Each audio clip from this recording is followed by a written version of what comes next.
to 80. Then Monday night, mostly cloudy with a couple of showers and a thunderstorm, low 69 to 73. On Tuesday and Wednesday, looking cloudy with showers and heavier thunderstorms around.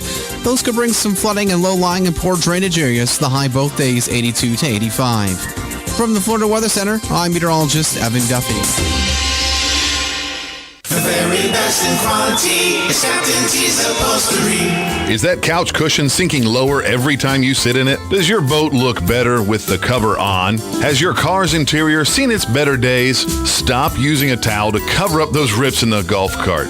Isn't it about time you had it restored to better than new with a custom upholstery from Captain T? Captain T's Upholstery has been right here in Ocala for nearly 20 years, so they know how to make your ride one of a kind. Whether you want to take that classic ride back to a factory look or put your favorite sports team front and center, Captain T's Upholstery is who to call. 352-369-1810. That's 352-369-1810. Or stop by their location, 5030 South Pine Avenue in Ocala, just past the drive-in. And of course, don't forget to visit them on the web, CaptainTUpholstery.com. The very best in quality is Captain T's Upholstery. All right, 5 minutes after 8 o'clock, 70 degrees. It's raining out there, and it looks like it's going to rain pretty much today, all day today. There's a 72% chance right now, which is kind of weird because it's raining. 79% chance later on in the morning, 47% chance by this afternoon. So it looks like it's just going to be a rainy day. And a Monday. I think we put that in. I think that was what we ordered, right? Yeah, we did. Galen Unold is on the phone from LifeSouth Community Blood Center. Good morning, Galen. Hey, good morning, Larry, Robin. How are you all? Good. How was your weekend? It was good. It was a lot of fun. Went to a soccer game last night, and it was fun. We thought of you on Saturday. We went to the aquarium, and we know you're a fish tank enthusiast. But Yes. but what really made us think of you was they had a magnet for your refrigerator with a picture of a shark similar to what Jaws looked like, and it had one word on it with a question mark. The word was hangry. Oh, there you go. Yeah. So we thought, yeah, that didn't go anywhere, did it? So yeah, we. No, I mean, it was good. I mean, I don't know what I'm supposed to do with it. Nothing. We went to the.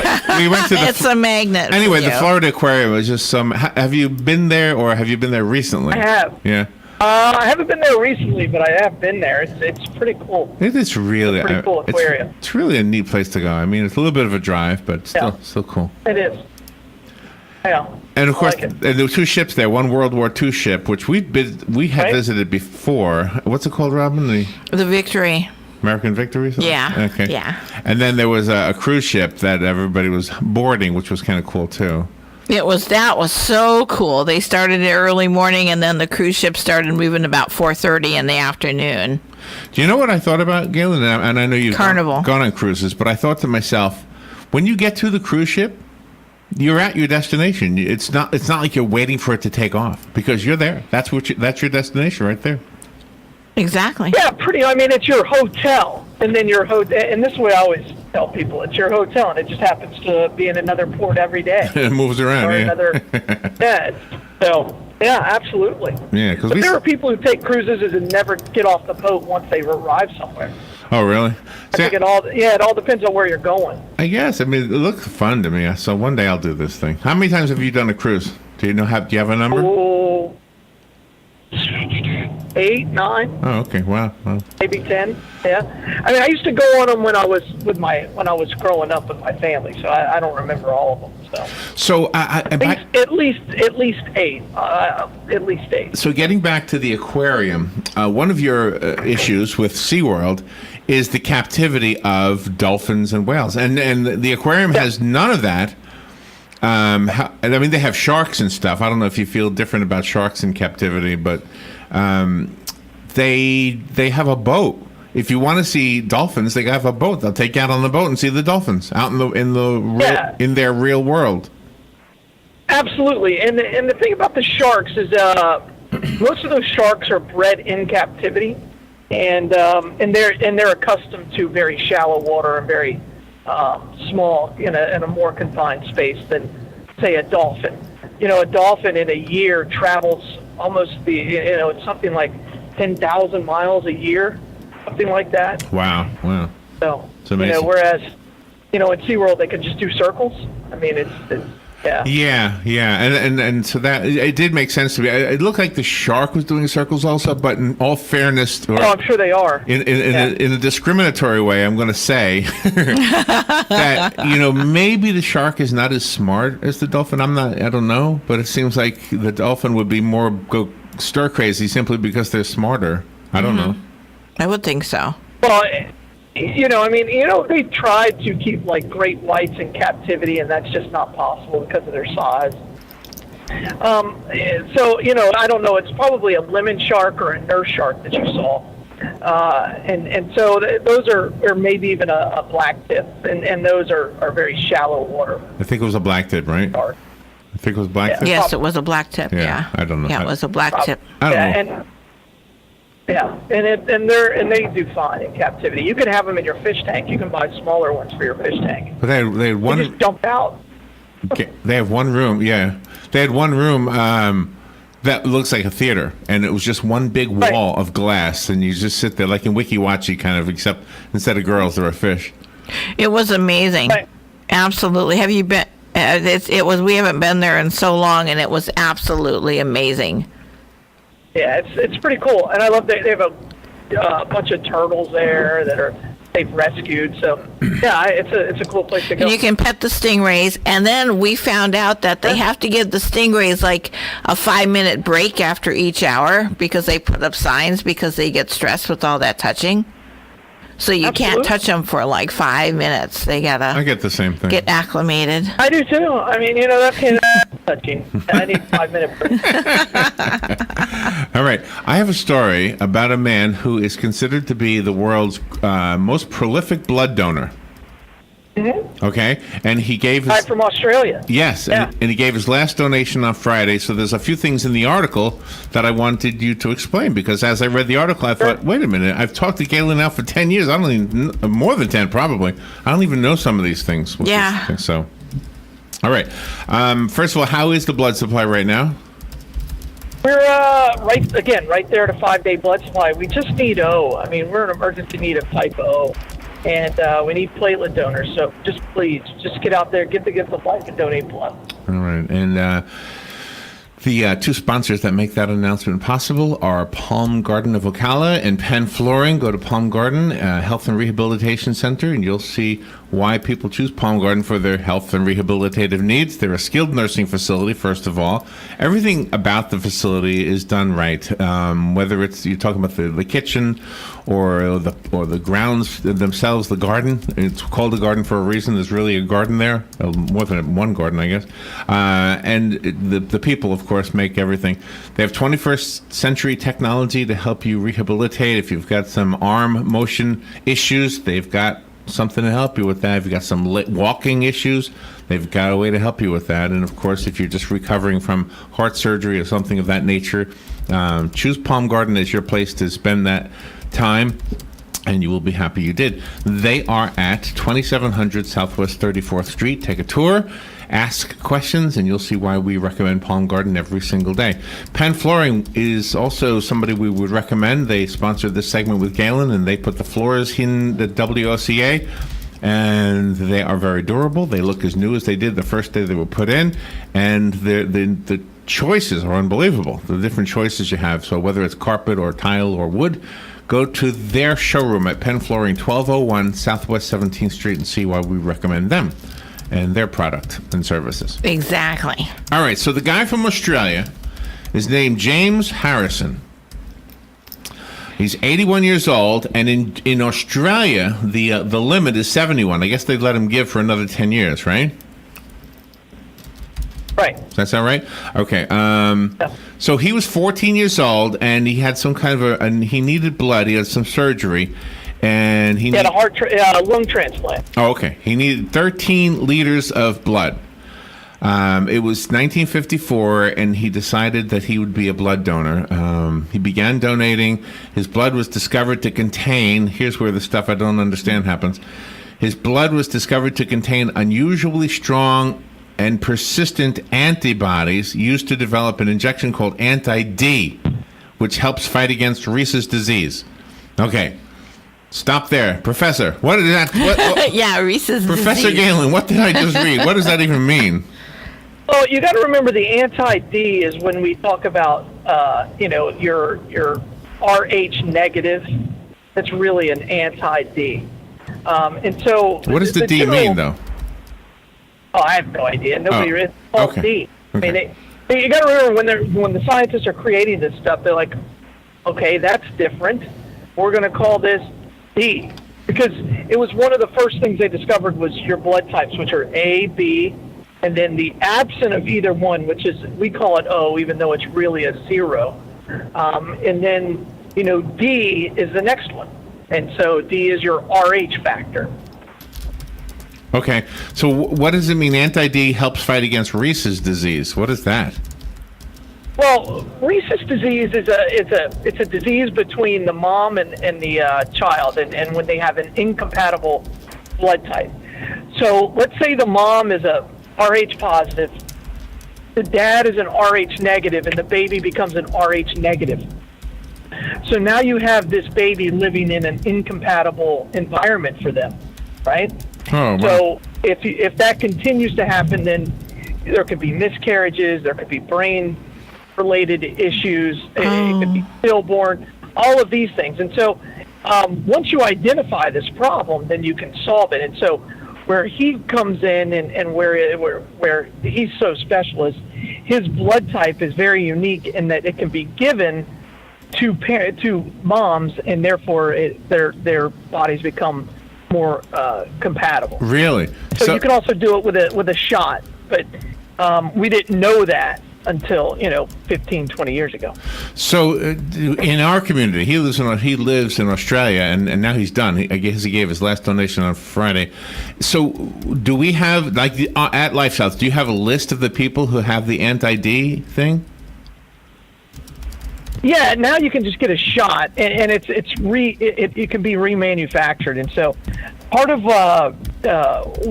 what we do is we send our excess plasma to a pharmaceutical company that makes this particular. Wow. I forgot what it's called. I'd have to think about it. It's amazing. And they make this stuff, and then they inject it to moms, and it's a shot in the that your OBGYN can give you, and it's no big deal now. Okay. Oh my. But again, in the 60s, it was like, we can't figure this out, and it took just a ton of research before you could figure that out. All right, here's another one I have a question about. It says he saved the lives of an estimated 2.4 million babies. Right? Uh-huh. They call him the man with Yeah. the golden arm. Here's the part of the sentence I don't understand. It says Harrison's weekly blood donations since then have saved the lives of an estimated 2.4 million babies. Every week? How could he do that? Now that I read that, and I'm not sure how he did that. I mean, he could have easily gotten a waiver. I mean, you can sign a waiver, and you can get a medical director, at LifeSouth to approve it. But to donate every week, your iron level and your hematocrit would become, dangerously low if he was donating whole blood. I don't know what he was donating, but if they needed the anti-D, they would have to get some type of a red cell. So that part, I read that and I paused, and I'm like, okay, that's kind of crazy. But the reason he does it into, all those babies are saved is because they manufacture the product and are able to amplify his blood, and so that it can go to multiple people per donation. So that's how they do that. And they synthesize it and expand it and all that stuff. All right. Here's another sentence I have a question about. Harrison's interview was being conducted at the Town Hall Donor Center, where his final donation could save 3 lives. The next sentence says his plasma could save as many as 18. Mm-hmm. So... Yeah, and that's what we were talking about when we were talking about sending it to manufacturing companies, and that's what we do. And again, I don't want people to be confused. If you send if you give plasma at a plasma center, they cannot send them to these manufacturing companies for direct transfusion like this. It has to come from us, or from a blood center like us, where the blood is, where the donor is not, paid. Wow. So, yeah, we send these to what we call manufacturers, and the manufacturers create these kind of these kind of serums and pharmaceutical products, and that's how it's changed and saves 18 people. So in the course of his life, the need for his blood has become obsolete. That we don't really need that anymore, do we? It sounds like. No, we still do. But we just take it. We now know that there are a lot more people than just James that have it, right? I mean, anti-D is not that. It's not that rare. But the only way you find out that things like that aren't that rare is by sharing ideas, communicating, and just doing more research. But, in 1963, I'm sure they were like, holy cow, this guy's got it. We need to figure this out. All right, so this and then they kind of expanded on that. All right, so this is a quote from the coordinator, the RH program coordinator. Her name is Robin Barlow, and she said, every ampule of anti-D ever made in Australia has James in it since the very first mother received her dose at Royal Prince Alfred Hospital in 1967. Well, he's the only one? I mean, he was the only person giving it? I'm so... No, I think it's more of a... I think she's just kind of, waxing poetically.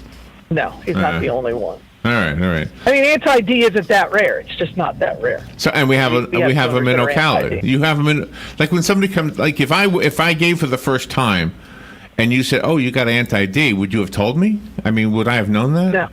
No, we wouldn't tell you. No, there's no real reason for you to know. I mean, if you asked, we would tell you when you come in and donate, and your antigens come on the screen, and therefore we know what to collect from you. But no.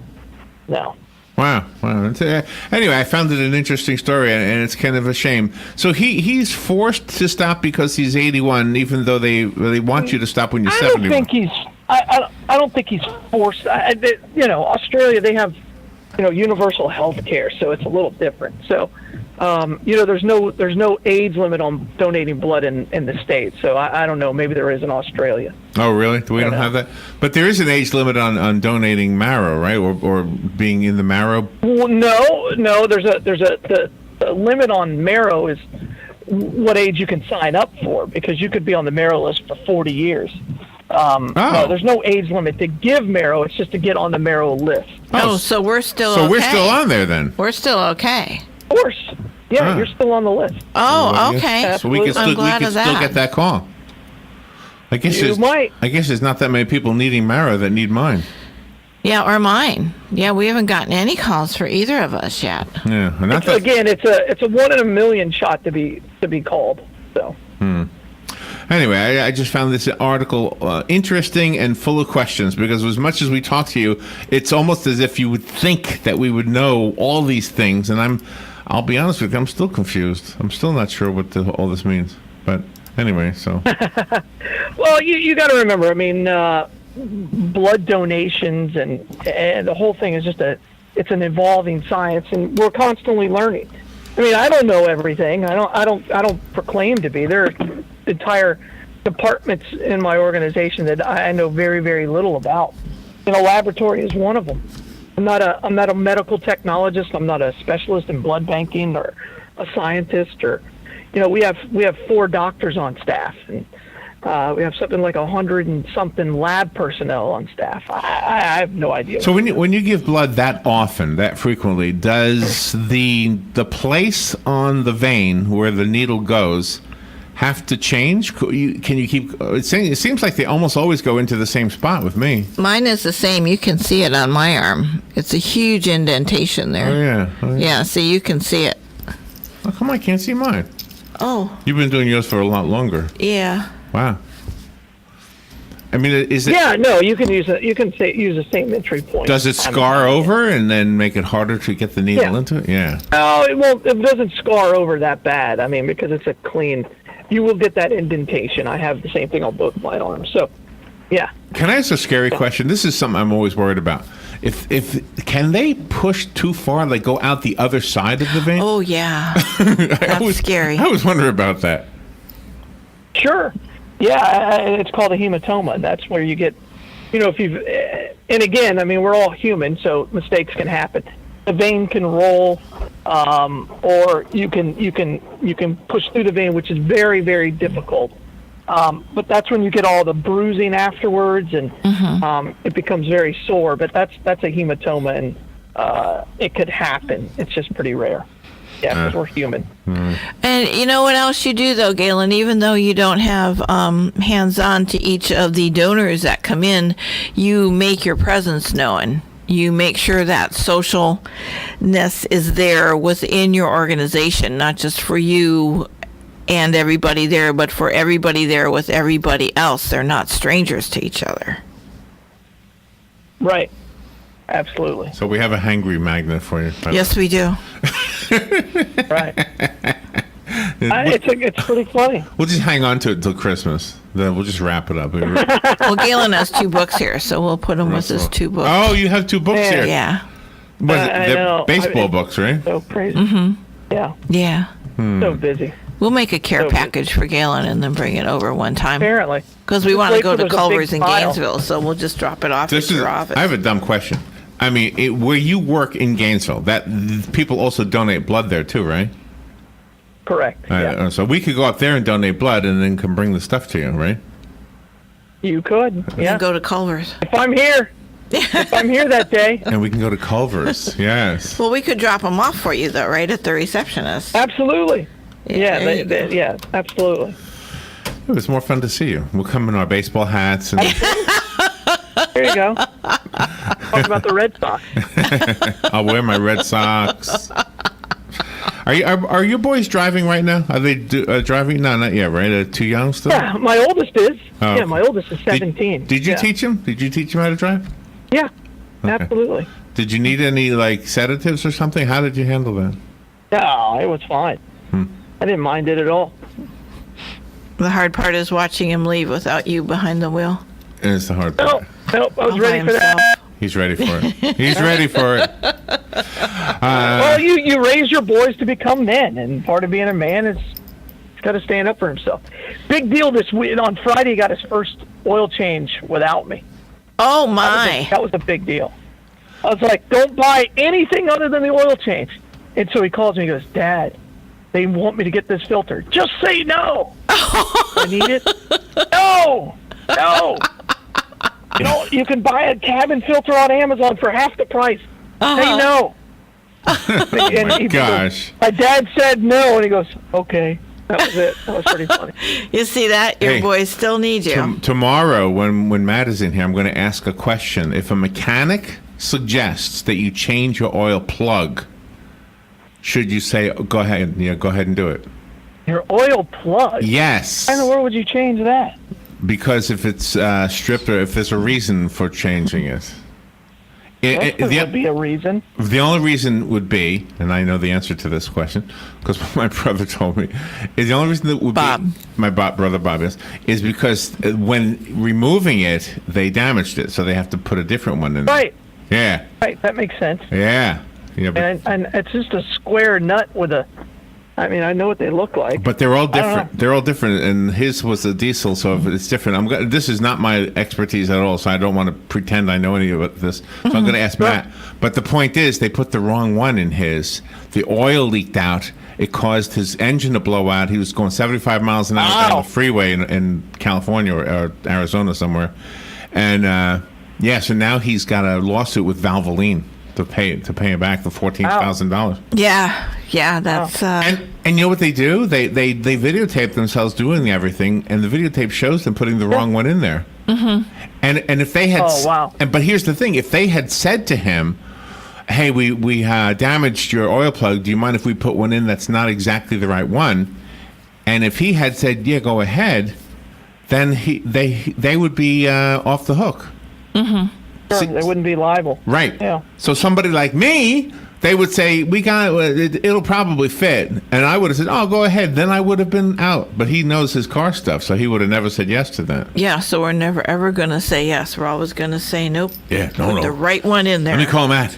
Yeah, that's right. Call somebody who knows. or get your oil changed at a reputable place. Yeah, that's what I would say.